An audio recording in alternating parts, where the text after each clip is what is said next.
traveler. Paimon, it's been a long time. Oh, hey, Hoishin! Long time no see! Fancy meeting you here. How's work these days? Thanks to the help of people like you and colleagues like Ganyu, better all the time. But I've been feeling distracted at work lately. I just feel constantly agitated. It's a long story. But my father, he's thinking of stepping down from the Tianshu position due to health issues. Huh? What's wrong with Uncle Tian? Nothing specifically. He's not unwell. He says he's just increasingly low on energy these days. He's always said, old age comes for us all in the end. Still, I just can't help but feel a little emotional watching it happen to him. Anyway, my father's currently on the second floor of Yangsheng Tea House. Why don't you come pay him a visit with me? He seems very fond of you, too. I'm sure chatting with you will make him very happy. Sure, let's go.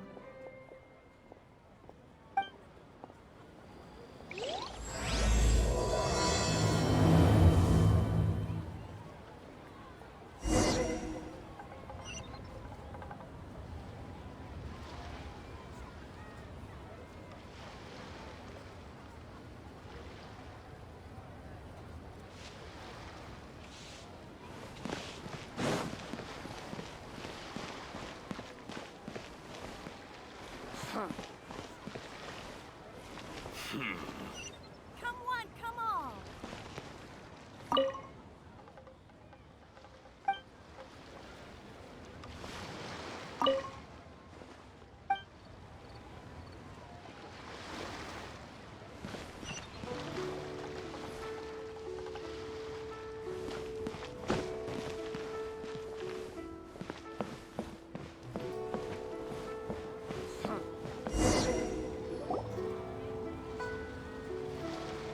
Uncle Tian, we're here to chat with you. Oh? What a lovely surprise. Welcome. Hoishin, why don't you go downstairs and get the shopkeeper to make us a fresh pot of tea?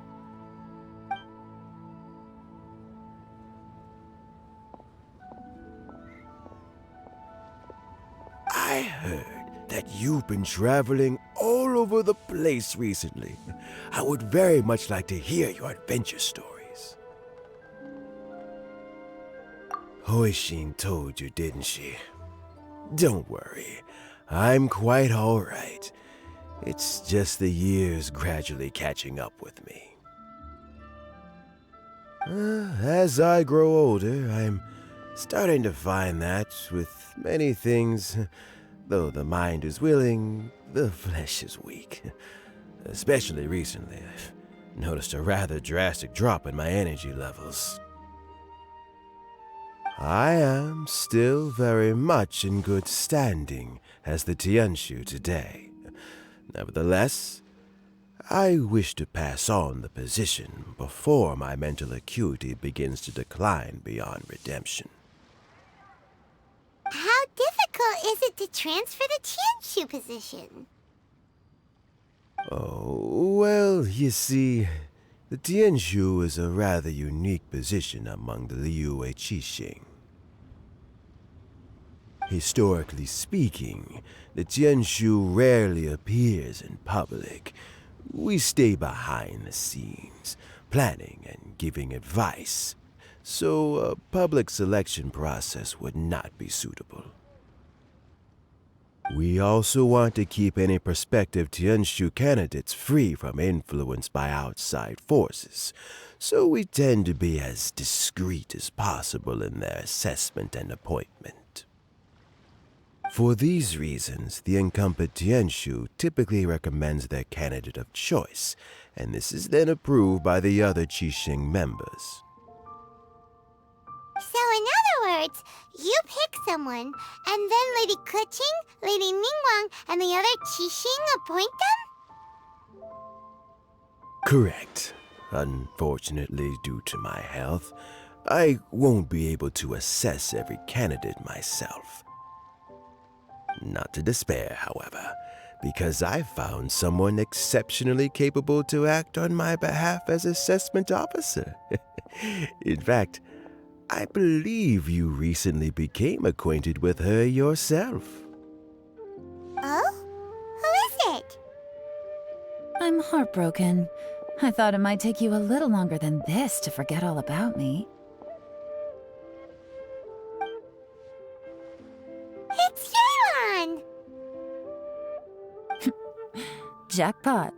Uncle Tian here asked me to assess 3 candidates for him. Fancy joining me? You'll be among the first to get to know the next Tianshu. Might be a good opportunity for you. What do you think? Paimon thinks so too. It can't be a bad thing to be on good terms with a new Qixing, right? All right then. Though, I gotta say, Uncle Tian, you say you're into behind-the-scenes planning?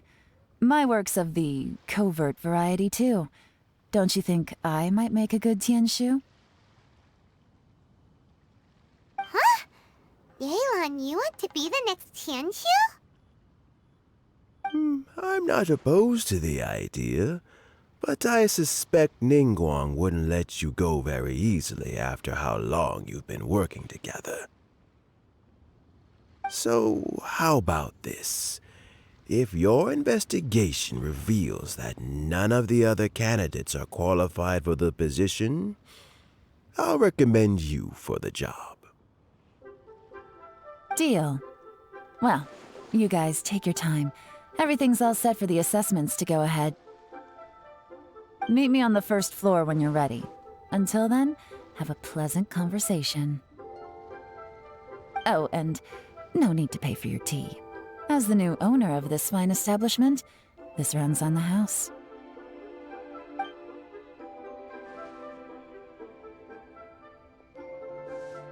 You're all set? Uncle Tian seems really worn down. It's like all his energy's gone. Yeah, it may sound harsh, but Uncle Tian is past his prime. He's not cut out for this anymore. So he's recommended 3 candidates. Their names are Qinwei, Mingbo, and Zhi. Qinwei is a wealthy entrepreneur. Mingbo works at the Liyue Ministry of Civil Affairs, and Zhi is focused on study and travel. Try to keep all that in mind. Of course, it doesn't really matter if you forget, since we'll be assessing them at Yuehai Pavilion in a short while. Qianwei, Mingbo, Zhi. Paimon should be able to remember their names, but what does the assessment involve exactly? Let's leave that until we get to Yuehai Pavilion. All right. Heads in the game, people. The stakes don't get much higher than a change in the Qixing. We can't afford to miss anything, no matter how small. Got it. We'll keep our eyes wide open. Come on, come on.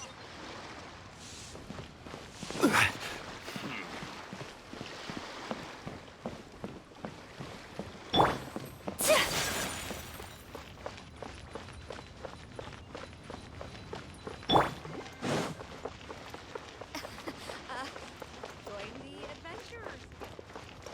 Julian's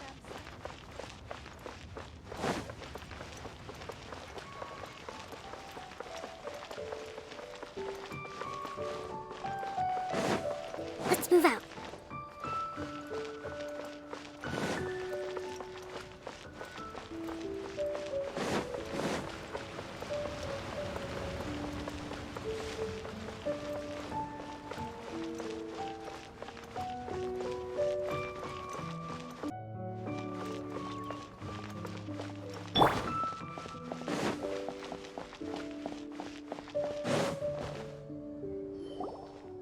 My legs are getting sore.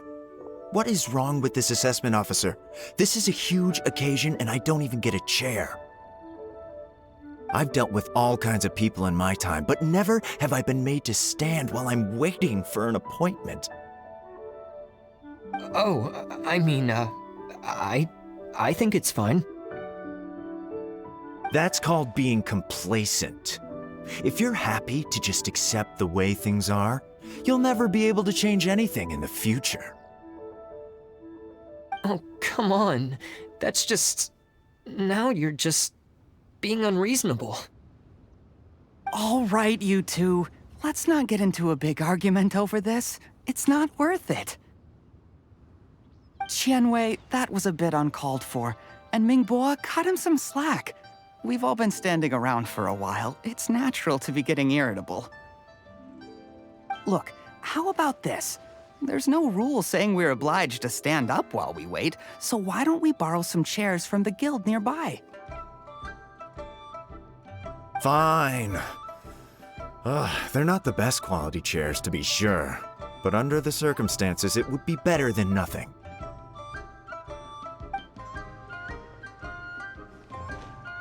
It looks like all 3 candidates have arrived.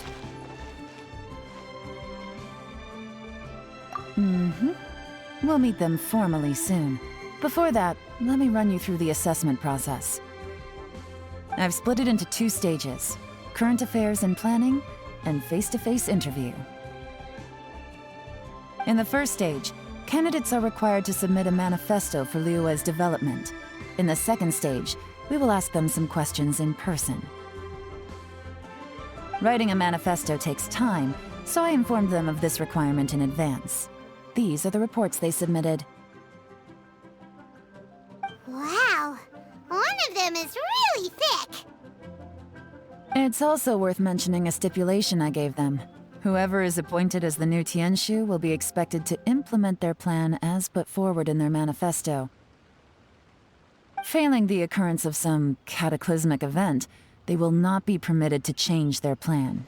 Therefore, these 3 piles of documents in front of us represent where each candidate stands on key policy issues. There's still some time. Have a skim through, get a first impression of what each person's proposing. I'll be waiting off to the side. Just let me know when you're done.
Finished, huh?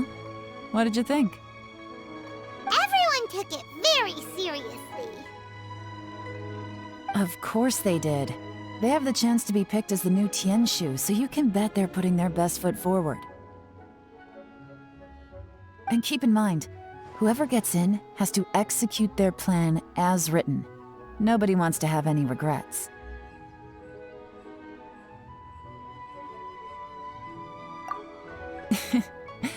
That's for me to know and you to find out. We can talk more after the interviews. We'll see the candidates now. Let's do one at a time. Start with Chenwei. Yes, ma'am.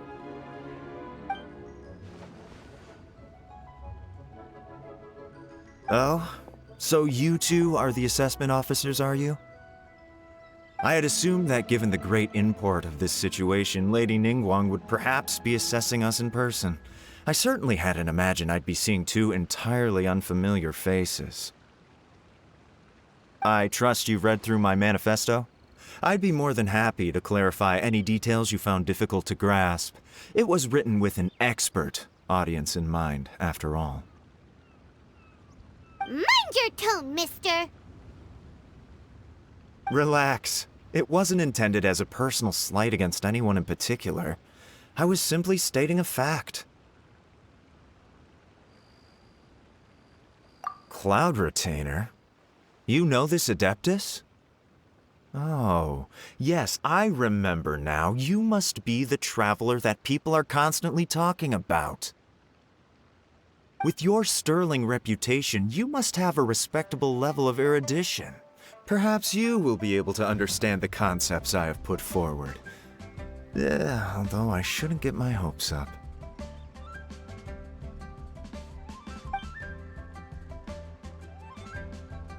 Oh, is it my turn? Yes. Please introduce yourself. I'm, Mingbo. I work in the Ministry of Civil Affairs. I've worked there for, 9 years, 5 months, and 3 days. In that time, I've handled, 2,347 cases. I have 12 active cases at the moment. They should be concluded in, 16 days? My current work is related to urban planning, and I'm also responsible for, auditing the accounts. To be more precise, there are 3 parts to the accounts, namely... Is it just Paimon, or is he not very good at public speaking? You know what? Let's leave the self-introduction there and move on to some questions. Oh, okay. Sorry.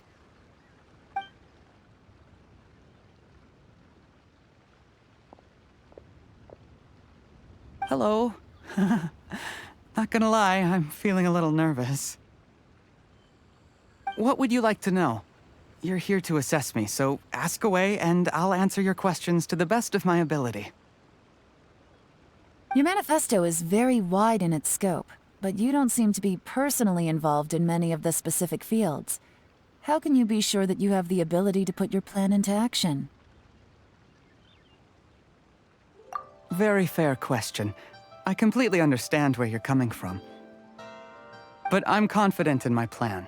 I've visited many different places, talked to lots of people with far more expertise than myself, and my manifesto is the conclusion of these efforts. Of course, 2 different problems can be interconnected in very complicated ways, and you might reach 2 very contradictory conclusions depending on which one you're focusing on. What I've tried to do is strike a balance. In other words, present an optimal solution to all the problems as a whole. How do you plan to determine whether you are right or wrong about your proposed solution being the optimal one? A great question. Well, I'd start by having my colleagues and the secretaries of the Yuehai Pavilion evaluate any proposals before implementation. Post-implementation, it would all come down to the results. If it turned out that my judgment was to blame for poor results, I would take responsibility. Nice answer. All right, next question. He seems like a great guy. Everything he said was thoughtful and logical, and he was just a pleasure to listen to. Here's my take on what we just learned. As you saw, Qianwei is highly knowledgeable. He proposes many excellent ideas in his manifesto which effectively target the big issues. But he is very proud and incredibly stubborn. He doesn't care much about other people's feelings. Mingbo's plan is more thorough and more measured. You can tell he's meticulous in his work, very detail-oriented. But he and Qianwei are otherwise polar opposites. Mingbo is not very articulate and comes across as very timid in conversation. Perfect summary! Paimon couldn't agree more! You're good at this, Yuan. Last but not least, Yi. His manifesto is full of pertinent details, his methodology is sound, and his proposals cover a broad range of fields, which is quite a rare feat. The depth he goes into in each and every area means it can only be a product of painstaking work. Plus, he is modest and good at dealing with people. But what really interests me is that many of his views happen to coincide with Uncle Tien's. Having someone like Zhi take the position would certainly put Uncle Tien's mind at rest. Great! We'll see. Let's go back and report to Uncle Tien.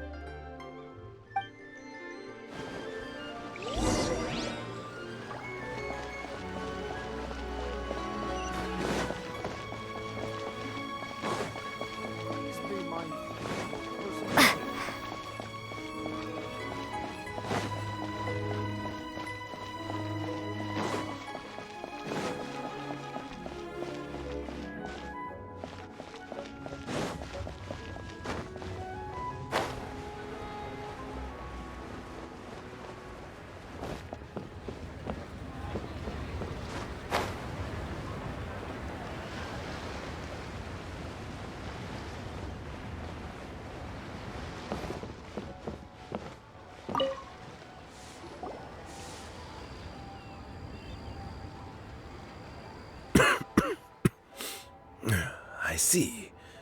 Then it's more or less as I anticipated. All right, then let me ask this. The ideas in Zhi's manifesto are very similar to your own. Is there any particular reason behind this?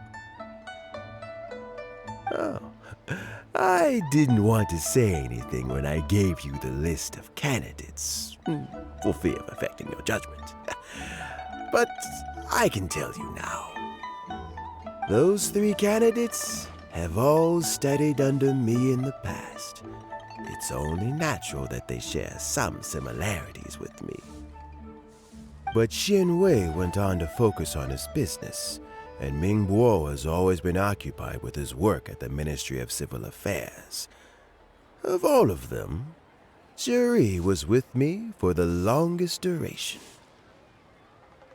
Whoa! So how did you get to know them all, Uncle Tien? Chen Wei was referred to me by an old friend. Ming Bo came to my attention in the course of my work. As for Zhi, that was pure happenstance. We first met while fishing. Gradually, as we got to know each other, we started discussing all sorts of topics. Zhi came from a poor family, and his parents died when he was very young. But he was a gifted student and a fast learner. He reminded me of a younger version of myself, so I started out giving him a few words of advice when we were out fishing and noticed how quickly he got on.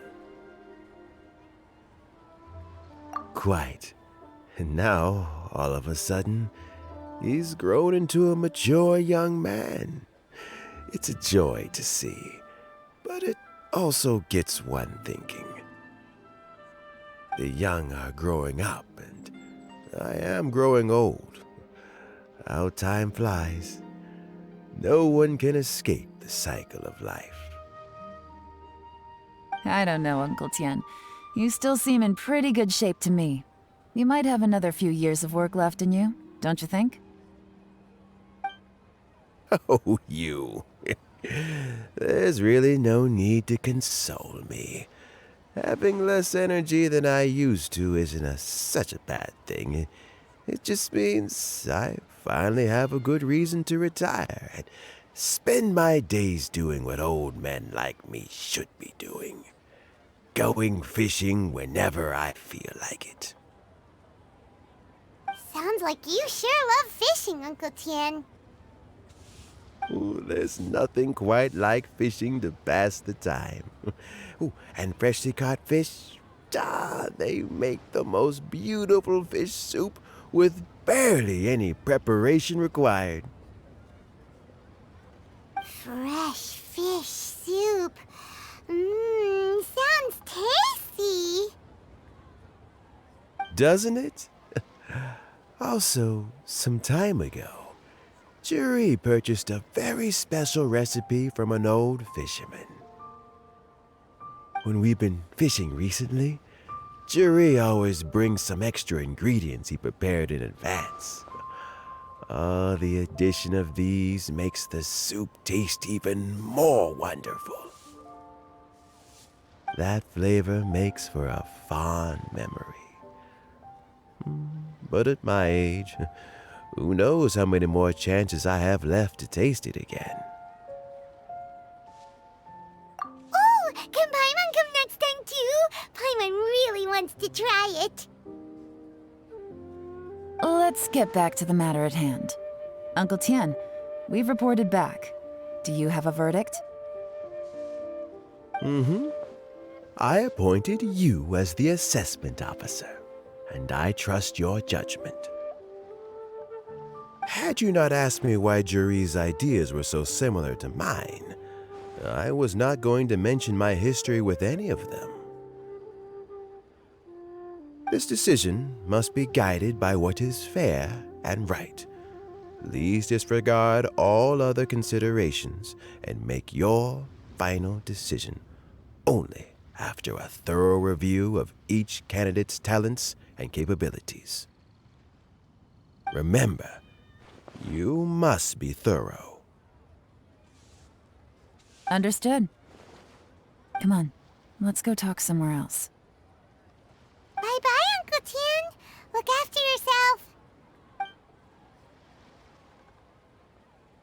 So, it's gonna be Juri, right? His manifesto was written well, and he's the best speaker. Easy. Let's not rush. There's no time limit for this assessment. Huh? So, are you gonna give them more tests or something? No, nothing like that. The assessment itself is complete. But let me give you a word of advice. Things are not always as they appear. The biggest no-no in intelligence work is to only get information from the person of interest themselves. The truth is almost always hidden beneath many layers of deception. You have to get information through many different channels. For example, Wenyuan, Shanghua. Yes? Lady Yelan, what are your orders? Ugh! Who are they? Where did they come from? Did they scare you? These two are Wenyuan and Shanghua. They work for me. As my trusted assistants, they are always standing guard nearby. They also perform various assignments as required. Shanghua is a business expert who gets his information by trading. Wenyuan relies on word of mouth. And there's also Upei, who's not here right now. That meathead must have been out there on sea surveillance for some time now. Is he all right? I seem to remember that he can't swim. Nothing can take that guy down. Certainly not a little wind and waves. Shanghua, visit all the commerce guilds and look into Qianwei's background. Wenyuan, go to the Ministry of Civil Affairs and look through Mingbo's work files. Yes, ma'am. So what about Juri? Juri, well, obviously as the most promising candidate, we will be investigating him ourselves. Let's go to the docks first. Lots of people passing through there. You can find out all kinds of things. If we're looking for information, why don't we try talking to Bulai, the owner of Wanyu Boutique? He does business at the North Wharf. Maybe he has some news for us. That's actually not a bad idea. Let's go and ask him. Come on, come on. Huh?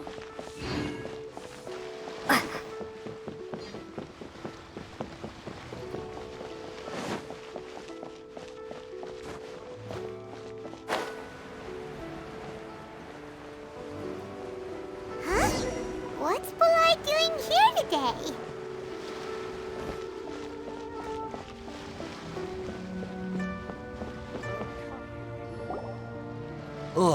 Your asking price for this batch is just too high. I can't buy in at this price. How am I supposed to turn a profit?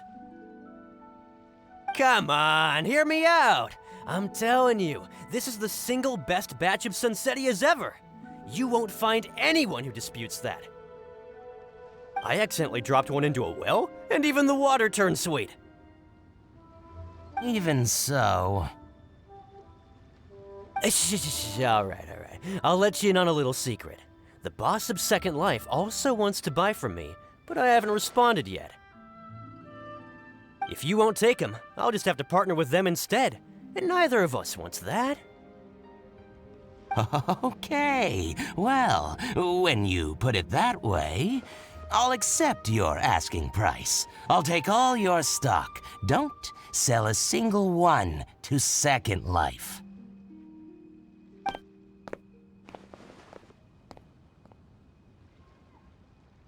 Oh, what are you doing here? And to be clear, these Sunsetias are mine. I got to them first. Don't get any ideas. Actually, we want to ask you about a guy called Juri. Have you heard of him before? Juri? Yes, he's quite well known. I've heard a story about him. They say he was born into poverty. His parents died when he was young, and he was treated cruelly by the local community. One of his neighbors was terribly rude to him all the time, but Juri never retaliated. And when his neighbor went bankrupt, he even helped support the family. He returned cruelty with kindness, injustice with peace offerings. A gentleman of talent and character, and... oh, how did I not notice him sooner? In fact, maybe I'm not too late. If I could hire him to be the brand ambassador for Wanyo Boutique. Oh, he sounds like a decent man. We can finally breathe a sigh of relief. Why are you asking about him anyway? You aren't looking for a brand ambassador too, are you? Well then, in that case, the higher bidder takes the... Ah, that's Juri right over there. Why don't we go and talk to him? Where? It's him, all right. Looks like he's chatting with Linlong. Come on, let's follow them and listen in. Try not to let him see you. We want this information to be as truthful as possible. I'll just go and fetch an employment contract. And hey, don't try and cut me out of this. Hey! I understand. Let's walk and talk.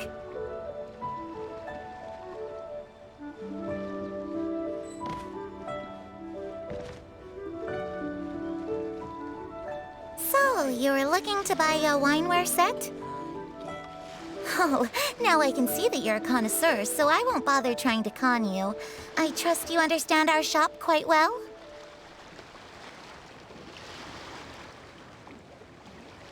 The truth is, an old friend of mine, who likes to have a drink now and then, he fancies himself as a man of culture, but doesn't care for needless extravagance. So I thought I might buy him a set of high-quality fakes. How very thoughtful of you. Leave it to me, then. Come and collect it at Shigu Antiques whenever is convenient.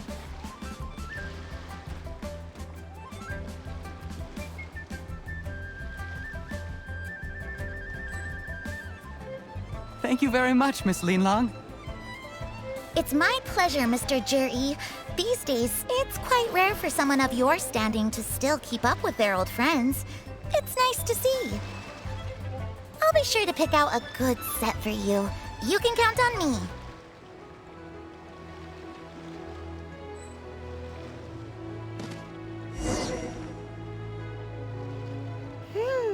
Juri seems to get along really well with everyone. Are you satisfied now, Yelan?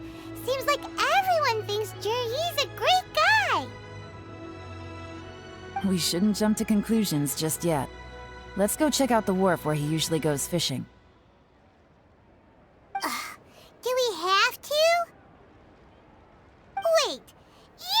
just trying to dig up some dirt on Zhi because you want to be Tianshu yourself, are you? Maybe I am. Maybe I'm not. But hey, if I do become Tianshu, I'll look out for you guys. You'll be able to try all the finest food for free. How does that sound? We will? Well, come on! Off to the South Wharf we go!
The wharf is as busy as ever. I hear the anglers here sometimes sell their fish to the nearby fishmongers. Let's see what Uncle Soon has to say.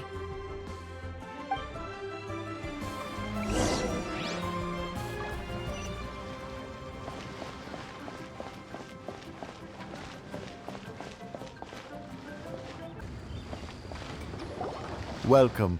What would you like to buy today?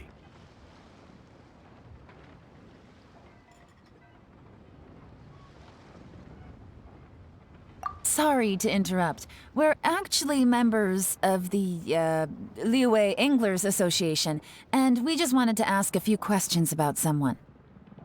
We've heard about this young man called Zhi, who's supposed to be a fantastic fisherman.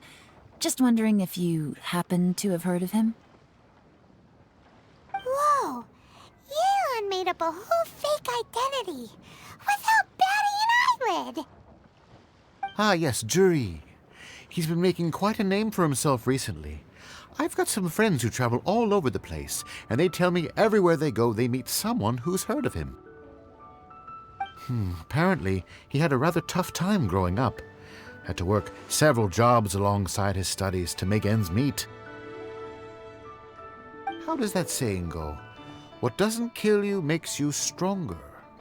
Well, if there's anything to that logic, he's sure to be phenomenally successful one day. Yeah, we think so too. But I'm afraid your Anglers Association might be in for a disappointment. Oh? Why's that? He's good at a lot of things, but fishing isn't one of them. He fishes at the wharf and sells what he catches to me on occasion.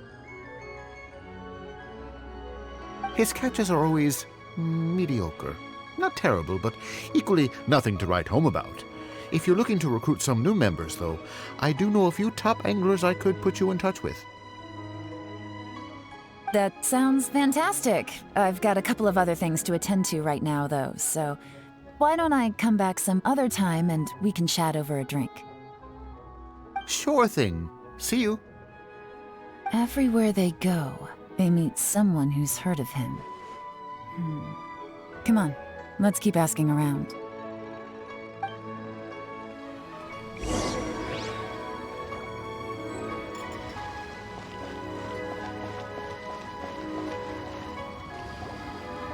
Here to buy some fish? It's 300 for one or 3 for 1,000. You better hurry. When they're gone, they're gone. Hello, we're from the Society for Fish Price Research. We'd just like to ask a few questions. Wow, she switched identity again! Society for Fish Price Research? I haven't done anything illegal. Stay out of my business. Please, don't worry. We're just here to conduct a simple survey. We've heard about a certain Jur-E who's been selling fresh fish at low prices in this area recently. Do you know anything about this? So this isn't about me. You should have said something, you know. I know the guy. I can tell you what I know. I haven't heard anything about him selling fresh fish at low prices, but it wouldn't surprise me if it was him. Oh? Why is that? Because he's so poor. His parents died when he was very young, and his alcoholic father still owed a huge amount of debt. No one wanted anything to do with him. He was still a kid when he first came to the wharf. His clothes were ragged, and he had a bandage wrapped around his head. And he managed to survive, thanks to Uncle Tien, who gave him some food. But still to this day, he doesn't have a lot of Moore to his name. I mean, he can afford to eat and everything, but you'll often see him haggling with others over just a few Moore, so I wouldn't be surprised to find out he's been selling a few fish. It's not like he catches much anyway, so it's not going to affect my business. Don't tell him I said that. You'd rather he didn't know? Well, I spoke to him once, briefly, and I just had a feeling that he really cares what other people think of him. I think he has pretty low self-esteem, but hey, it's hardly my place to say anything. What he's achieved already puts most people to shame. And nobody's perfect. I just wouldn't want to upset him, that's all. I see. Well, thank you for sharing that with us. Not a problem. And just for the record, there's absolutely nothing wrong with the price of my fish. The more times you say it, the less convincing it becomes. Doesn't have a lot of Moore to his name. Okay, let's keep going.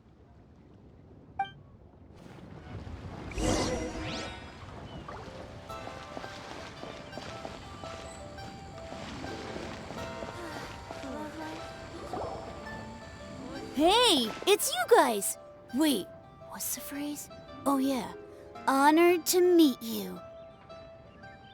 What brings you to me? The truth is, we are but newcomers to this territory. We heard tell of a great martial artist, Master Dugu, who knows everything there is to know. Hence, we sought you out to ask for your guidance. Really? People said I know everything there is to know? But of course, we also heard that Master Dugu is a kind and virtuous swordsman who never turns away anyone who comes with questions. Great! So what do you wish to know? Nothing happens on this street that I don't know about. Now she's lying to a kid. So, Master Dugu, have you heard of one by the name of Jur-E? Sure have. You mean that guy that all the grown-ups are talking about these days? I've heard many tales of Jur-E. For example, I can't remember. Probably 'cause it's nothing that important. I prefer stories about sword-fighting heroes. Oh, I can completely understand that. Then let me ask you this. Do you remember roughly when the grown-ups started talking about Jur-E? Oh yeah, I know that. It was about 2 or 3 months ago. Before that, people always used to talk about Jur-E in a kind of nasty tone of voice. But 2 or 3 months ago, suddenly everyone started to like him. Sometimes he gives me candies, so I'm glad that people are starting to like him now. Just as I thought. Huh? What do you mean? I mean, just as I thought, Master Dugu is indeed as kind and virtuous as the legends claim. I'm not that great. Oh yeah, one other thing. These days, there's a lot of people I've never seen before talking about jury stories in the street. They seem like nice people. Oh, definitely. Great! So next time I see them, I'll say hi. And I guess I can share some of my candies with them too. Certainly. You can also tell my friend in Genshin Tea House about what they're up to. I'm sure my friend would also like to say hi to them. Thank you, ma'am! You're welcome. Well then, fare thee well, Master Dugu. Until we meet again. Any of that sound strange to you? Strange? What was strange about it? Ji seems to have a great reputation. Uncle Soon and Uncle Gao spoke highly of him, and Dugu Shuo seems to like him too. True, but the issue is, where did his sudden celebrity come from? It almost seems too good to be true. Sudden? Too good to be true? What do you mean? So he returns cruelty with kindness, and had to work to support his studies. These are the kinds of things that make someone well known in their hometown. But Uncle Soon said even his friends who travel far and wide hear about him wherever they go. That's a little over the top, if you ask me. Do you remember what Dugu Shuo said about Zhi-Yi's stories? Clearly they left him with a good impression of the guy. But beyond that, he wasn't interested in the details. That's the reaction I would expect from any normal person. Plus, there's the fact that all this praise of Zhi-Yi has only been happening within the last 2 or 3 months. His childhood, his studies, the thing with his neighbor, none of these are recent events. So why are these stories only going around now? When you put it like that, it is kinda strange. Of course, if that's all there was to it, I wouldn't look into it any further. Zhi-Yi was born into a poor family. Paying people to get his stories out there is within the rules of the game as far as I'm concerned.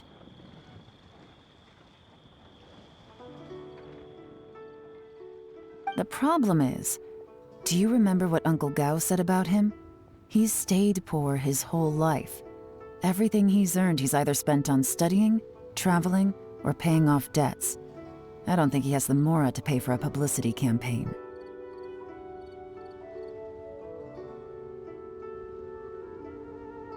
Right, and that changes everything. It could mean a powerful faction is trying to gain influence over the Liu Xixing. That's the worst-case scenario, but all too often, the most pessimistic speculation turns out to be closest to the truth. Someone's trying to gain influence over the Qixing? That sounds serious. What should we do? Even if we asked Zhi-Yi about it, surely there's no way he'd admit it. First, we need to find out who's supporting him. Don't worry, I've got a plan. Remember the current affairs and planning stage of the assessment?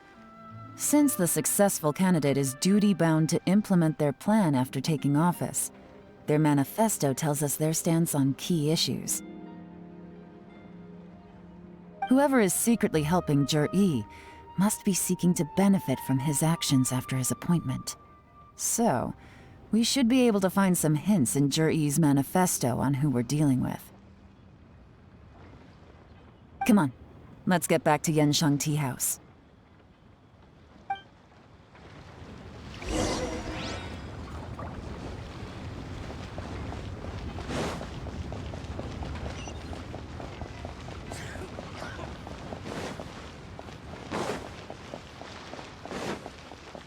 All tasks have been handed out.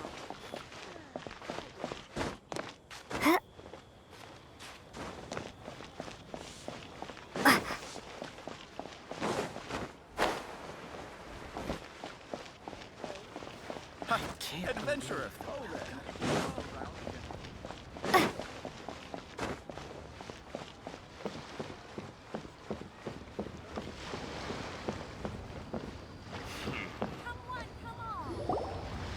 Jur-E's manifesto covers a huge range of topics. Looking for details that don't add up will be like trying to find a needle in a haystack.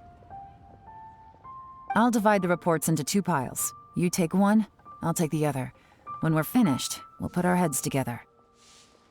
Officially, the assessment is already over, and I'll be expected to announce the results before long. So we have to get to the bottom of this as quickly as we can. Yikes! We better hurry! Whatever else Uncle Tien might think of Jur-E, the fact remains that he's one of his favorite students.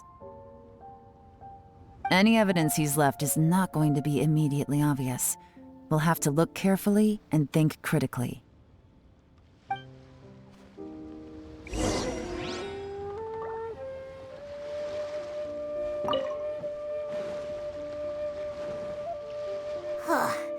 Even though Yelan took half, this is still a lot to get through. Well, we gotta start somewhere.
All this reading is giving Paimon a headache.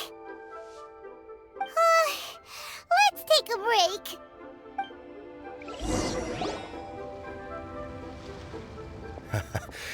Looks like I'm the first one back, as usual.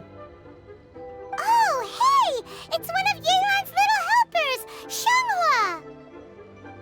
If you're back, that means you finished investigating Tianwei, right? You betcha.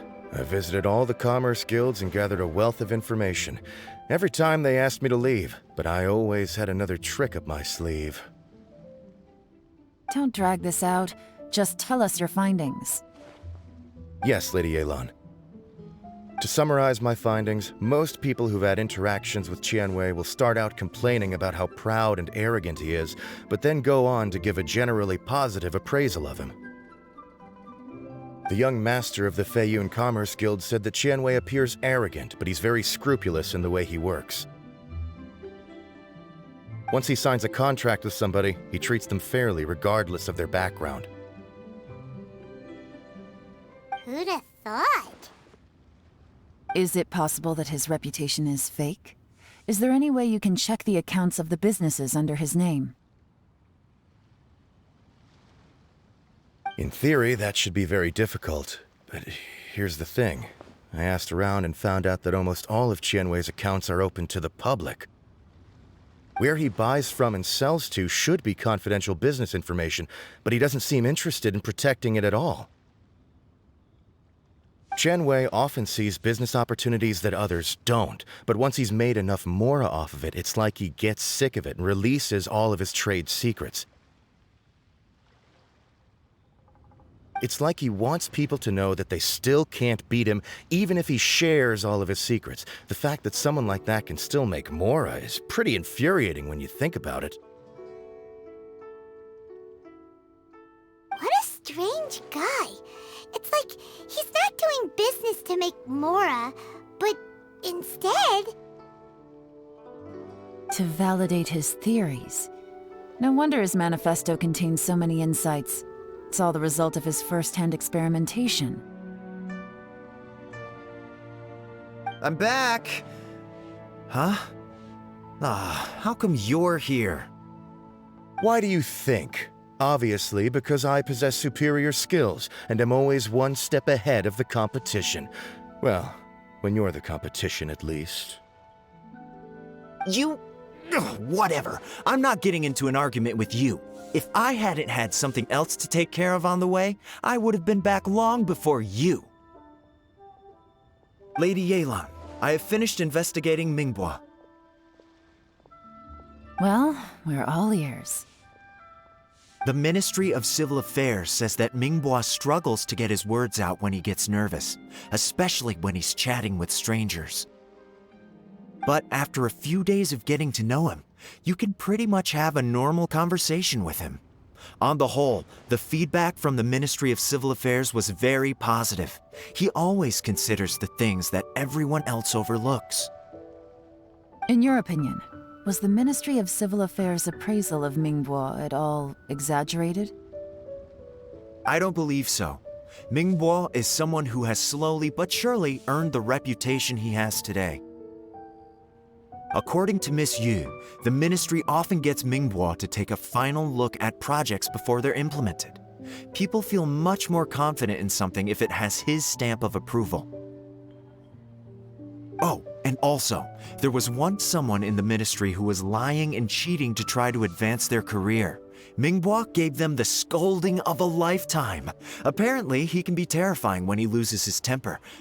I haven't seen it for myself, though.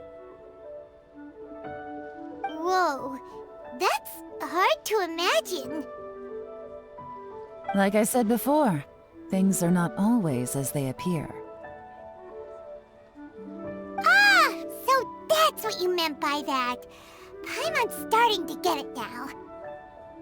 Thank you both. You're free to go now.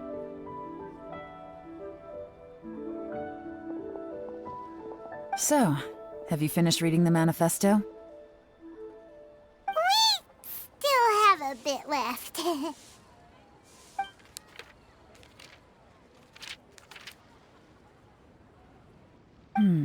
I can't see any immediate problems looking at the individual entries. The only one that strikes me as a little unusual is the Cheongshu Pool redevelopment plan.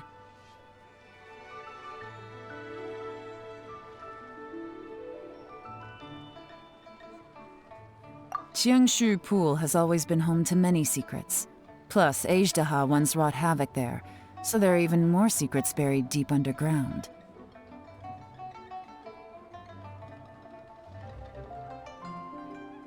At some point, a rumor began to go around that there is great treasure buried beneath Cheongshu Pool. A long time ago, with the approval of the Qixing, a mining team conducted an exploratory excavation there. So, did they find any treasure? None. The ruin was completely impenetrable. The only way they could have gotten through the solid rock would have been by blowing it open with a special kind of explosive. The technology wasn't mature enough at that time, so the excavation project was shut down and the treasure became a mere legend. Zhi-Yi's manifesto focuses on solving problems, and this treasure hunt seems extremely risky. It seems out of step with the rest of his plans. Still, this one fact alone doesn't tell us much. Everyone wants to get their hands on this treasure. The treasure hoarders, the Fatui, even local Liyue factions. Did you find anything? Excavation? Project? Treasure? Did we read anything similar in our half of the manifesto?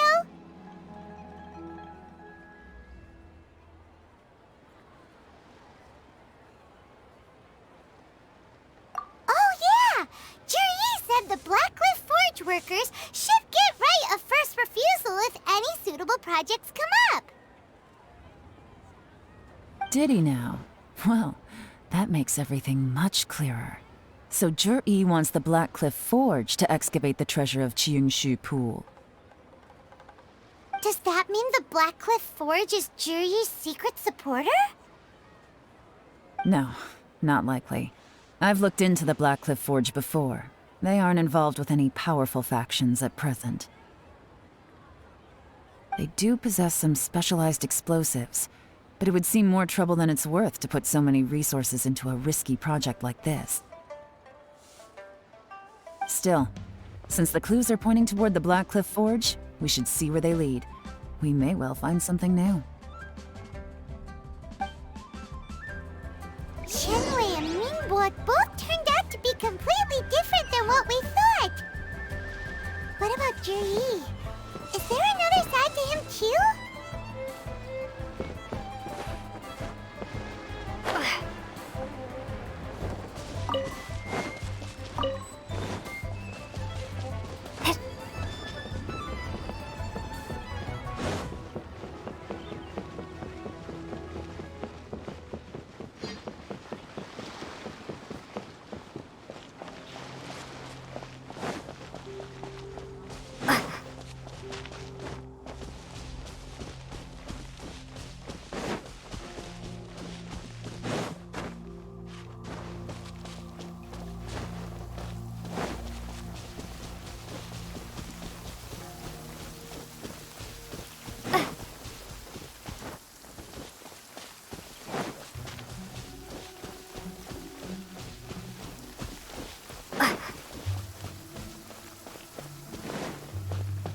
This is the Blackcliff Forge.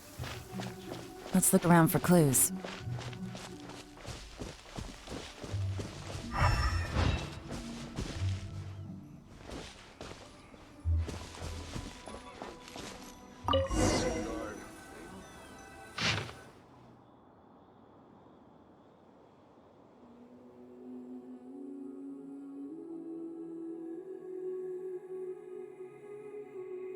What's this?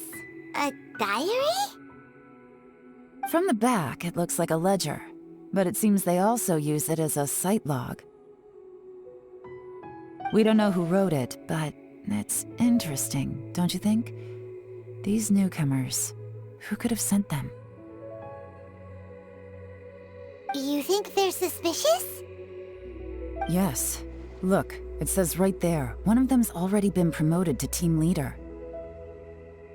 At this rate, by the time the Qingshu Pool redevelopment plan is ready to roll, they'll be the technical backbone of the team. That'll give them the chance to take a lot of liberties. They can copy any secret texts or steal any treasure they find underground. Imagine if we didn't suspect anything. By the time Juri recommends the Blackcliff Forge for the excavation project, at most we would maybe do a fresh background check on the place. No red flags if all they did was change some key staff. And even if we decided to vet the staff individually, they'd have had more than enough time by then to come up with fake identities. That's the advantage of planning this far in advance. It was a clever move. When you put it like that, it all makes sense. If we hadn't found this out, someone else would have stolen the treasure.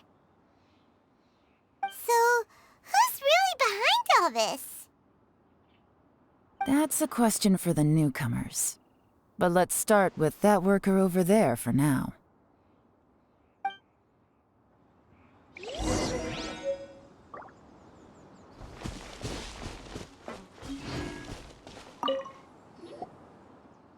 Excuse us. We want to ask you about the newcomers. You want them to teach you or something? I gotta say, these newcomers are in tip-top shape. Fast learners, too. They're picking up all the skills unbelievably fast. My only complaint is that they're always going out drinking at night, but they never let us join them. I guess they just need some time to adjust. I'm sure we'll get to know each other over time. They go out drinking. This area isn't exactly renowned for the nightlife. I'm guessing it's a long trip to the nearest tavern. You got that right. They tell me they go all the way back to Liyue Harbor to drink at Wanmin Restaurant. It rained after work today, so they actually stuck around at the site for a while. but as soon as the rain stopped, they went out drinking again right away. Hey, you're only young once, right? I say, if they can hack it, let them at it. Interesting. Let's go talk somewhere else. Looks like our hunch was on the Moore. These newcomers are very suspicious. Drinking in Liyue Harbor, huh? Some cover story. I'll wager they've been going to intelligence updates. Good thing it rained today. It means they'll leave footprints. I doubt they'd give themselves away that easily, but let's follow them and try our luck.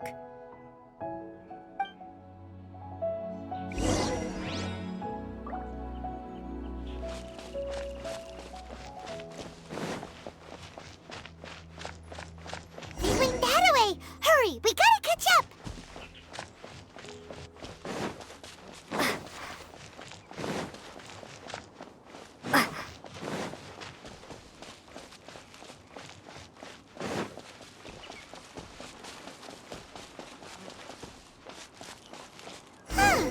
These footprints are heading towards Liyue Harbor. Maybe we were wrong about them.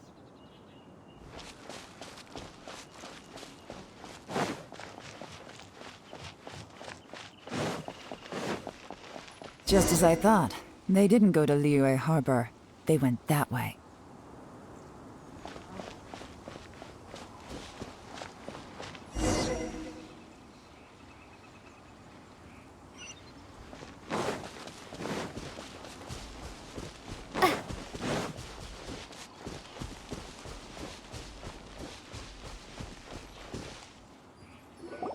The footprints stop here.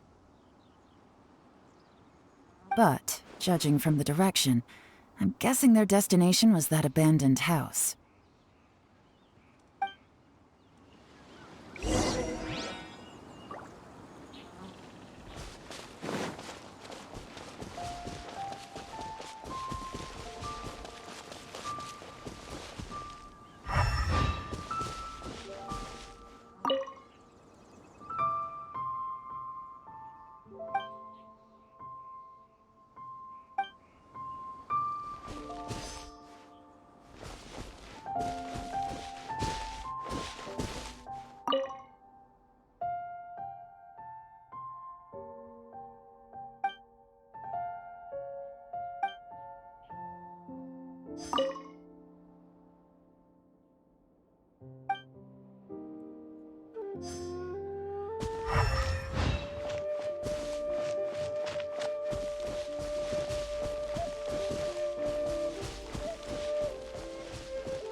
Looks like we were too late. This has gotta be where the newcomers rendezvous with whoever they're working for. But all the evidence has been destroyed. Look at these ashes. Someone was burning documents not long before we arrived.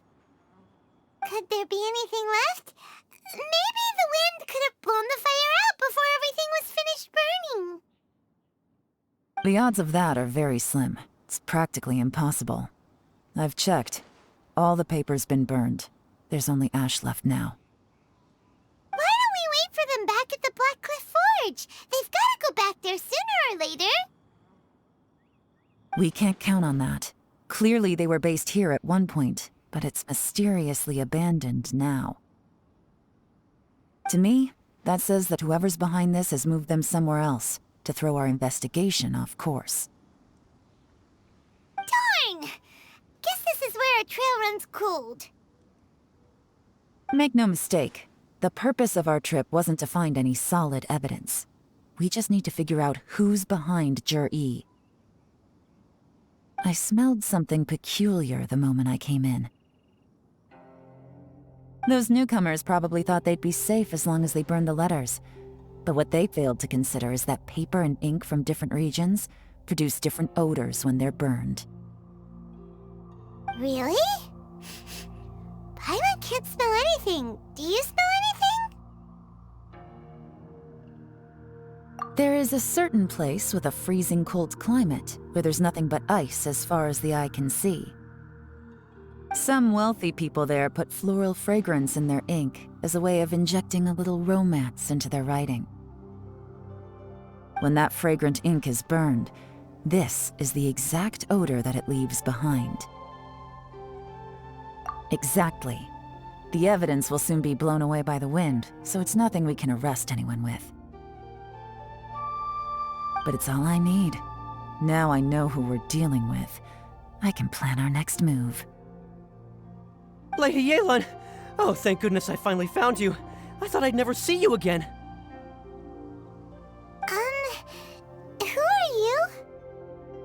Don't be alarmed. This is Upei. He's Wenyuan and Shanghua's colleague. I sent him to look into Zhi-Yi's regular contacts. Since Zhi-Yi likes fishing, Upei thought he might know some of the fishermen and sailors, so he took a boat out to sea to ask around. I left him a note at Yanshang Tea House telling him to look for me at Blackcliff Forge when he got back. If there'd been an ambush waiting for us there, it means we'd have had some backup. So, what did you find out at sea? Forgive my incompetence. I'm afraid I've come up empty-handed. I asked all the fishermen multiple times, but none of them had any interactions with Zhi-Yi before. Then the waves got so choppy I ended up falling overboard. Fortunately, someone managed to drag me out. When I got back, I heard that you'd gone to Blackcliff Forge and might need backup, so I went straight there as fast as I could. Didn't even stop to change my clothes. Well, Uncle Tian said that Zhi-Yi once bought a recipe from one of the fishermen. Did you hear anything about that at all? What? That's news to me. No, that's not possible. It's absolutely not possible. Lady Yelan, I'm telling you, I spoke to every single fisherman out there, and none of them mentioned anything about a recipe. Interesting. Then I wonder how that even more wonderful fish soup came about. Fish soup? What fish soup? Nothing. Our priority right now is to find a way to get our hands on some solid evidence. Well, any suggestions?